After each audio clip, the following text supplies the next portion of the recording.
আসসালামু আলাইকুম দর্শক, দেখতে পাচ্ছেন আমার শখের খামার। দেখতে পাচ্ছেন বাড়ির আঙিনায় আমি ব্রয়লার মুরগি পালছি। দেখতে পাচ্ছেন মাশাআল্লাহ কত বড় হয়েছে। দেখতে পাচ্ছেন আজকের এই 22 দিন অনেক বড় হয়েছে। এখানে দেখতে পাচ্ছেন খাদ্য খাবার দেওয়া আছে। এরা এখানে খাচ্ছে। এবং দেখতে পাচ্ছেন এখানে আমার ছাগল দেখতে পাচ্ছেন। এই ছাগলের একটা ইতিহাস আছে। এটা আমি কিনছিলাম অনলি 600 টাকা দিয়ে। দুইবার বাচ্চা দিছে, অনলি 600 টাকা দিয়ে কিনা ছিল। যদি বলেন যে মাসুম ভাই এত বড় ছাগল 600 টাকা কিভাবে পাইলেন, সেক্ষেত্রে তখন কিন্তু এত বড় ছিল না, এর থেকে আরো ছোট ছিল। এই যে দেখতে পাচ্ছেন, এর নাম বুলেট। এর থেকে ছোট ছিল, এখন মার্শাল্লাহ অনেক বড় হয়েছে। আবারও প্রেগনেন্ট, কিছুদিন পরে বাচ্চা দিই। এবং দেখতে পাচ্ছেন একটা নতুন আপডেট আছে আজকে। দেখতে আপনাদের দেখাবো, দেখাচ্ছি।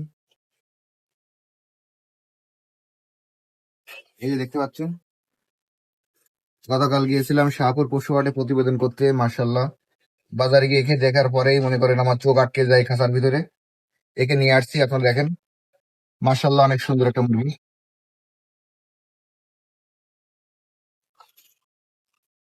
একেবারে কদম ফুলের মতো। দেখতে পাচ্ছেন কদম ফুলের মতো একটা মুরগি। মার্শাল্লাহ তার কালার কম্বিনেশন অল স্কোয়ার। দেখতে পাচ্ছেন এর নাম দেওয়া হয়েছে রোজেলা।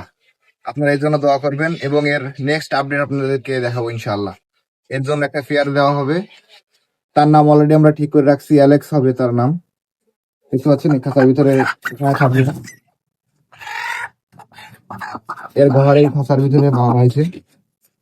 দর্শক দেখতে পাচ্ছেন আমার সেই শখের খামার, কিছুদিন পরেই এর ছাউনি দেওয়া হবে ইনশাল্লাহ। আগামী মাসে আপনাদেরকে গরু দেখাতে পারবো এই ফার্মে। দোয়া করবেন। আর কিছুদিন পরেই আমরা এখানে গরু উঠাবো এবং আপনারা দেখতে পাবেন এখানে টোটালি যে শেডের কাজ আমরা কমপ্লিট করে ফেলবো আর 1 মাসের ভিতরেই। এবং দেখতে পাচ্ছেন আমাদের ফার্মে যে একটা ছিল লালপরি, এটা দেখা যাচ্ছে দেখে। এই যে আমাদের সে লালপরি, দেখতে পাচ্ছেন খাওয়া দাওয়া শেষে সে দাঁড়িয়ে আছে। এর জন্য সবাই দোয়া করবেন যাতে এখান থেকে আমরা ভালো রেজাল্ট পাই। সকলের সময় ধন্যবাদ।